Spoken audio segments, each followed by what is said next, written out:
Good morning guys and welcome to another video. Today we are going to be doing a 500 plus kilometer review of the Saucony Endorphin Speed. This is last year's version 1.0. I'm going to take this out for a tempo run this morning and then we're going to chat all about my thoughts on this after running over 500 kilometers in the shoe.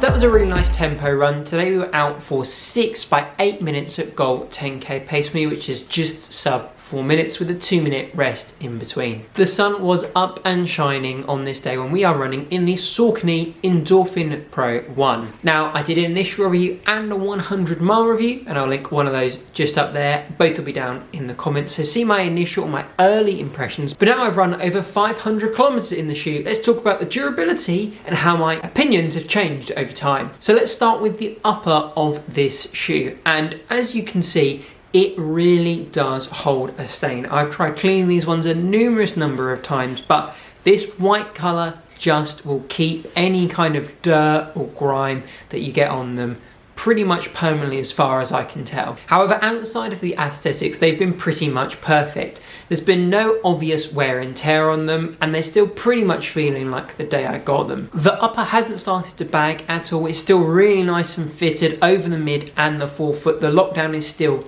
exceptional. I'm currently using some elastic laces because I've been doing a lot of triathlons recently, but with these, all the original laces that came in, I'd still say at a long distance time, the lockdown is still incredibly good in this shoe. The upper is still pretty much exactly like after 100 miles. It's super breathable, it's super fitted, the lockdown is incredibly good. It's one of my favorite uppers in a running shoe, and my 500 kilometers running it hasn't changed that opinion. On to the midsole now, and there are really two main elements to talk about in this midsole.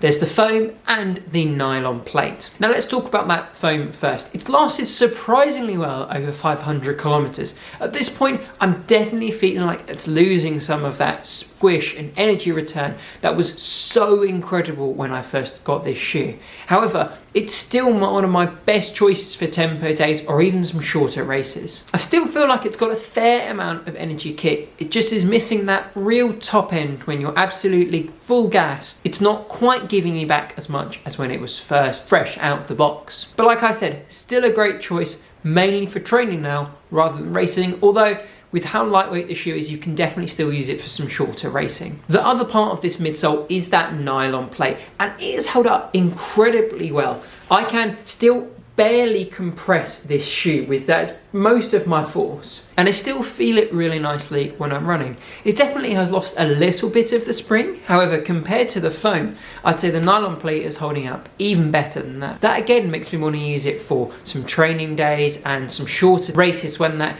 top level of energy return isn't necessarily as important as something like a half or a full marathon. The only thing I am noticing on the outsole is a little bit of paint coming off. However, that is to be expected because this is a painted foam, and so sooner or later that's going to flake off. Only for aesthetic reasons, there's nothing wrong with that, it's just worth mentioning. Outsole now, and the outsole was held up very well again. The rubber in the forefoot has seen basically no degradation at all, and I'm only seeing a small amount of rubber degradation right in the back corners, which I see on a lot of my shoes, especially ones that I use for longer runs when my form tends to get sloppier, and so I end up slightly shifting back where I land to that back corner. However, it's not worrying me at all. There's still an ample amount of rubber. I think that the foam is more likely to give out before the outsole rubber does. My only concern with this outsole is this exposed foam down the middle here.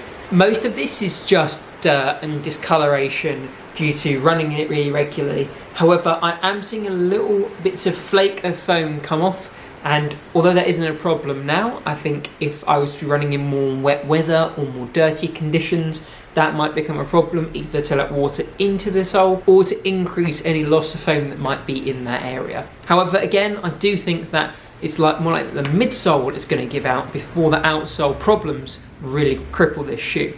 After my run this morning, I've run a total of 563 kilometers in this pair of Saucony Endorphin Speeds. And overall, I think the durability of this shoe is exceptional, and it only adds to the value proposition, which I spoke about in my earlier video. Again, go and watch that one for more in-depth details of this shoe. I definitely think I'm going to take this shoe up to 600-700 kilometers, maybe even more, before it starts to fully bottom out and the shoe is unusable. But who knows, maybe this is just an incredible foam and it's going to go even longer than that. Can it go as long as my longest running shoe, which was the Nike Pegasus Turbo 2? Well, I'll keep you guys updated, but that's it for this short, quick 500+ kilometer update on the Saucony Endorphin Pro. On screen now, I'm going to throw to, why not, the original 100-mile review of this shoe, and then also my most recent running shoe review, which is the Hoka One One Clifton 8.